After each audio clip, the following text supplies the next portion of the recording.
Arash, I'll put the pizza pop up against any sort of luncheon sandwich for the kids these days. What about you? What was your go-to? Oh, man. I find this is a running theme of the last week with you and I, Barney. I loved when we'd order pizza and I'd have leftover pizza as the lunch, right? So that to me was Explain to number one. Explain to Sasky people how good that was to wake up that morning and know you had cold Western pizza in your hotel fridge. A hotel fridge after having how many cocktails with you jackals on Wednesday night? No one's counting. Who cares? No one's counting. So it definitely helped clear up some cobwebs. The other thing about lunch was, remember November 1st at lunch when everyone brought their best Halloween stuff? Like the first day after Halloween, that's when you'd have the full chocolate bars, the big bags of chips, the cans of pop. Truro, Nova Scotia rolled a little different than the West Side and Saskatoon, Maz. It was like a popcorn ball. Who gave me an apple? Those gross Halloween sucker things. And people would give pennies. Like, oh, what a life! Things you should never do. Consume the apple. Anything homemade. No, sorry. Okay. It was, Maz and I talked at the beginning of the show. The Hamilton-Toronto game, what a finish. The Riders, Bombers, no slouch, although it was 4. I thought I had a steal at 4.5. I was jumping up and down. Pretty good weekend of football. Hey, Arash? I mean, it was as good as it gets as advertised, those 2 games. Now, I got to tell you something. I was telling Curtis before we came on. I mean this sincerely.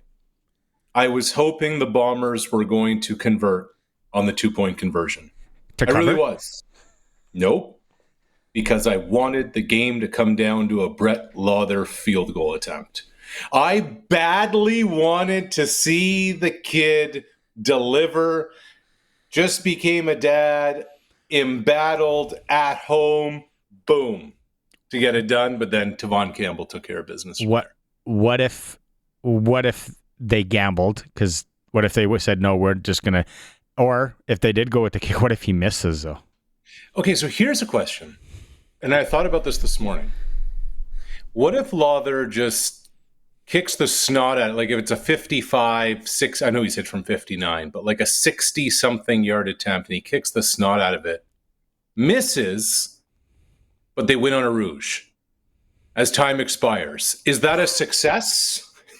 You win the game. Yeah, I don't see. No, because now there's a good chunk of Rider Nation one in a million talk. I don't think it is. It's funny. My point to Barney was there was a lot of people thinking, because our champagne problems now that we're 9-2 are back again, that we didn't beat the Bombers by enough. People wanted 15 or 20 points. I'm like, there's no, like Winnipeg is a good football team. They're 6-5. They're not Ottawa. Once again, they are not the Ottawa Red Blacks. As long as Zach Collaros is their starting quarterback, they have a chance. And you saw it, a chance to score and a chance to score quickly, Arash. That's the part that didn't go away. Winnipeg can score in 2 plays. They can drive the field and put it in the end zone, it seems. Still, depleted or not. Here's something else I was thinking about today, because it's becoming very clear what the glaring issues are with the Bombers. I remember, this is going back a while ago, but when Anthony Calvillo, maybe in year 2 of becoming the starter in Montreal, Don Matthews is like, you know what we're going to do, AC?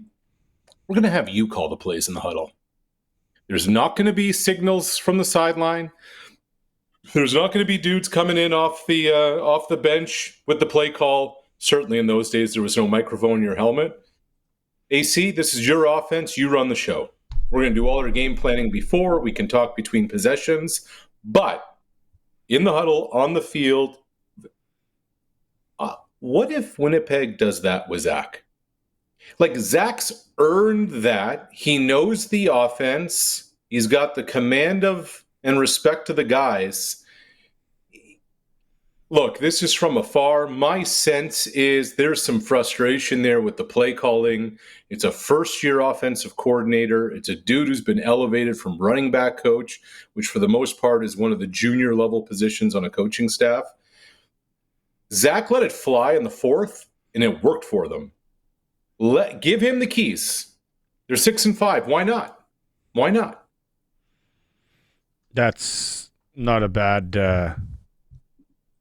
way to look at it, that's for sure. Didn't think of it. I want to go. You talked about coaching.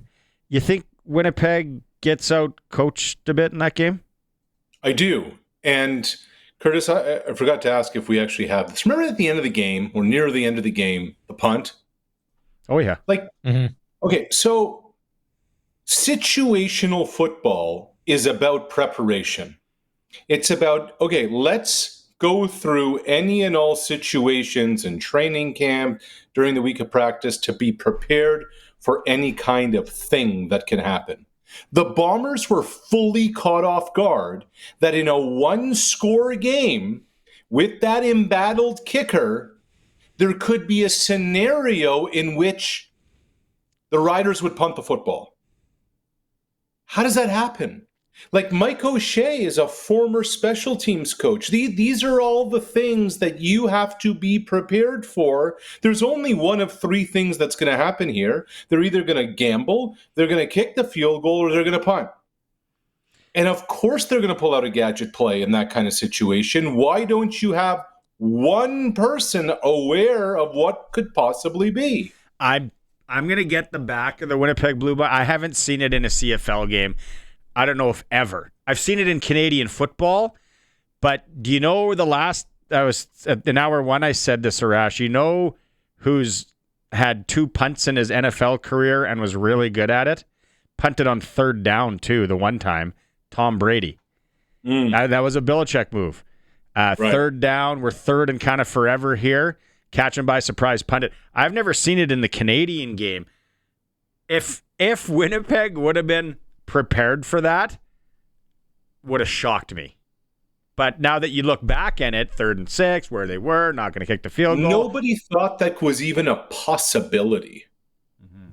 They got lucky. No. They were that. I mean, the ruling on the field was a safety. They were that would have ended the game right there. That could have been a safety. Not only does a 7-point game become a 9-point game, but then you lose possession on top of it all. Very fortunate it ended up being a single point that gave them a shot, which obviously with the Campbell pick wasn't a thing. Arash, I want to go back to the end of the first half because it was 2nd and 1. The Bombers were driving. Yep.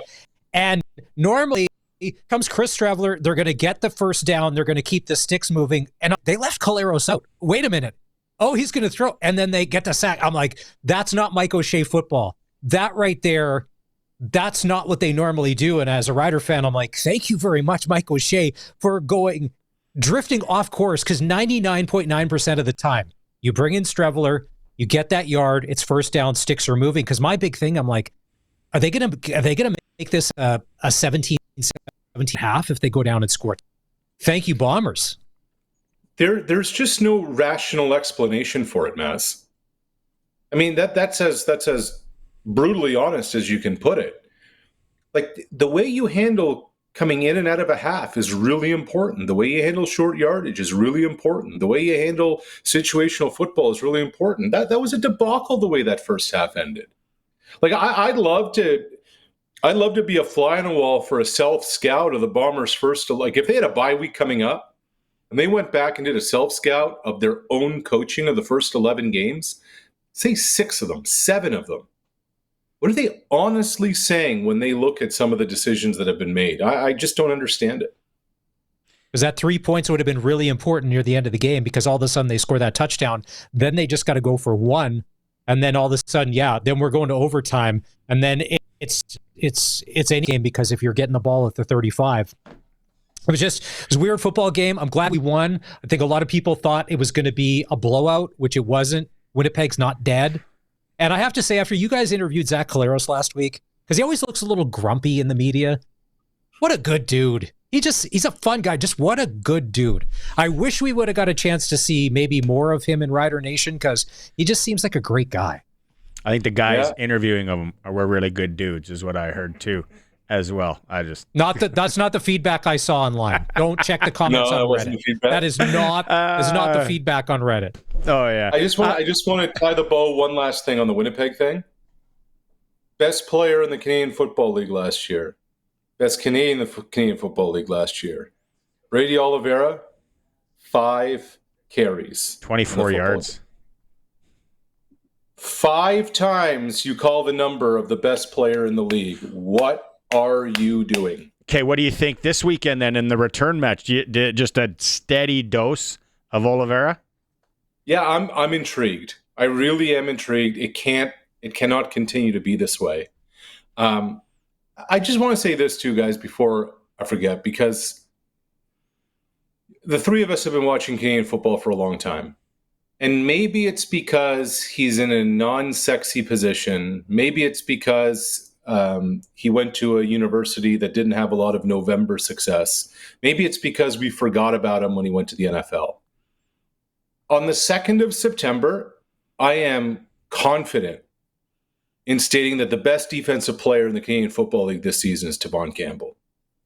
Like, to me, it's also like Moncrief is in the conversation, but it's not close. And yeah, like the punctuation, the final brushstroke, the exclamation point was the pick 6 that wasn't really a pick 2, I guess. Is that what you call it when you take a 2-point convert back to the house? The deuce.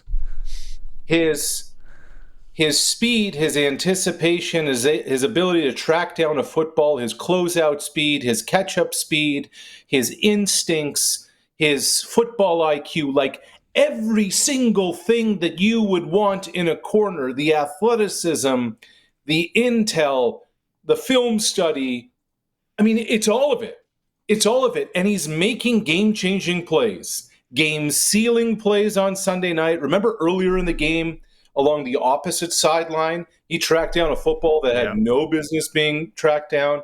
I don't know if I still have a vote. I have the last few years, but if so, already, to me, Campbell is the CFL's Defensive Player of the Year for 2025. Okay. Maz is going to back me on this, I think, now. But why wouldn't a guy or girl put a little sprinkle, if that's what you're into, on the Toronto Argonauts to at least make the Grey Cup at this point? Is there a better 4-8 football team, Arash? Man, Nick Arbuckle is tearing up the league. So, Barney, I want to go back to like April, maybe May. I kept telling you, I don't think Chad Kelly's playing this year. Yep. Then there were all these reports, Chad Kelly's practicing. I kept telling you, I don't think Chad Kelly's playing this year. Mm-hmm. It's September 2nd. The way Nick Arbuckle is playing right now, you ride Nick Arbuckle regardless of how Chad Kelly's doing. Mm-hmm. Nick Arbuckle was absolutely splendid yesterday. And it wasn't just the final drive. It was throughout the afternoon. Like, suddenly Mackay Polk is just thrown into the mix. Took a little while to get him going. You know, I think 4 balls for 11 yards or something like that is how the day started. And then when it was time for the deep ball, they went to the deep ball. When it was time, I just think his growth this season has been tremendous. Yesterday was a must-win game. Yesterday was their season in a lot of ways. Like, they needed that football game for a bunch of factors. And now you look at it and you say to yourself, okay, the Argos are in the conversation. You know, why? 33 of 40, 353, 3 tuds. And what the Argos are now doing is they're doing their best to make sure the crossover isn't in play. They're doing their best. Mm-hmm. We'll see. You're kind of on a mini heater with hot takes. Anything else this week after your trip to Regina? I think, well, actually, the Calgary-Edmonton game yesterday was just, what was that? Oh, was okay. So was that not a good? So It was unwatchable. So football. do a lot of people that are the so-called experts that follow this league, that write about all these people, not maybe they don't have to apologize to John Halfnagel and Dave Dickinson, but maybe they should at least acknowledge that if you're going to blow up your roster, if you had to pick two guys that could do it in a year or less, that they have the pedigree. I don't know where they found all these dudes. Most of them never played the game before. And that Cody Fajardo, I feel bad for him a lot of days. Yesterday, Cody had nowhere to run. Spinorama right or left was not working because the Stampeders smothered them the whole game. Maz, I agree with a lot of what you said, but also Vernon Adams is just playing really good football, and Vernon Adams is not turning the ball over. And that's really the name of the game. Like if you continue to win the turnover ratio over and over and over and over again, boom. I mean, the Stamps won. It wasn't pretty by any stretch. It wasn't even that. It wasn't dominant offensive football. But when you win all three facets, it's in a kicking game. You take what was a punt back to the house. Yeah. When you win all three facets and you don't turn the football over, that's the recipe. It's not dominance, but it wins. And that's 162 yards. 162 yards and one touchdown for Big Play VA. Jeffrey on the YouTube chat is going off. He's a huge Calgary fan, and he's getting some pushback from Rider fans. But at this point, I don't think you can argue that they're the team to beat. Yeah. I don't know if they're the team to beat. I think right now they are. Why? I think that it's impressive that they showed the stat yesterday during the game. They've given up the fewest touchdowns on defense. So Bob Slowick's defense, they've given up 15 touchdowns so far throughout 13 weeks of the regular season. And I think the next closest was 23 or 24. You know why I say that, Arash? What I just feel, again, just a pigeon in Regina talking 3-hour sports here. I never coached in the league. Why I think is because you talked about situational football. You talked about situational coaching. I feel the two games where there was a big measuring stick for them was against the Saskatchewan Roughriders, and they checked all the boxes twice. I didn't buy it in the first one. I was like, pfft. After the second game, I'm like, they match up well. They're doing something well. Now, mind you, November's a different time. October's a different time. So there's going to be a lot of factors in play. I think right now, Jeffrey said they're the best organization. Chikai on that. Maybe the best team right now, I would say, is the Calgary Stampeders. Interesting. The best part, Barney, we're going to find out soon. We're 2 months away. Hey, you know what, buddy? You know what's going to happen here? And I think I said this to you when they were 4.5 games up. I was like, they could still blow this, right? Like there could be the Jays. Blue Jay fan tears from coast to coast. And now what are they, 2.5 up? I know. I checked the standings last night. I'm like, what? It's back down to 2.5 games? Are you kidding me? Oh no. I just got a text. I just got a text. It's 8-1 Jays in the second. Can't wait for the bullpen to still blow this. I mean, that's kind of the feeling around the ball club right now, isn't it? I've been jumping on the wagon a bit. People that are diehard, Colin Lovequist, maybe that's not, he's not at work today. Right. What is going on? Yeah, they're hammering. They're hammering them right now, bottom of the second. 8-1. That's what I'm saying. Okay, yeah. Well, it's 8-2. Here we go. Yeah. So, and I think this is important to remember. A lot of people are kind of, and this is what happens in a pennant race and the bandwagon and whatever. A lot of people in early August, mid-August are like, yeah, let's jump on board. This is a lot of fun. They're winning games, etc. For those who have been following this from the jump, like Colin, who was great to meet last week, you ran into a situation a lot in April, May, and June where that bullpen got you through games, where the starters weren't living up to their end of the bargain, and it was the relievers that were asked to do a whole hell of a lot The miles have caught up. And now what ends up happening, guys, and I've seen this a million times, is that when the seed of doubt gets planted into the head of a young reliever, middle-of-the-road reliever, it can be dicey. Now, the Jeff Hoffman thing honestly feels like a coin flip every time he comes into the game. But there's reason for concern here. Like, I wouldn't say worry, but concern right now with a month to go. Okay, let's close on this question because you're taking up lots of your time. Who's on a bigger hot seat, Jeff Hoffman or Brett Lawther? The Hofflather. It's the new sectional at Lazy Boy Furniture. You guys are relentless on poor Brett. He just became a dad. Leave him alone. Okay. Hey, good. Record this. Curtis coming down in 5-4. Barney, Maz, I'm telling you this, on the 2nd of September, the most outstanding Canadian in the 2025 Grey Cup game, Brett Lawther of Truro, Nova Scotia. Boom. Oh. Arash, those pills really hit you, and you were here last week. I think you're still feeling tipsy. I love it, though. Yes. I love it. All right. And Arash, the best part is that Rider fans, because we love a comeback story, if he does go back home to Nova Scotia and goes for a walk in the woods, if they have those crazy rules, we'll pay the $28,000 fine. We'll start a GoFundMe for him. I like it. Okay. Well, we'll talk to you on Thursday. Let's see how the Jays do tonight. All right. See you, boys. See ya.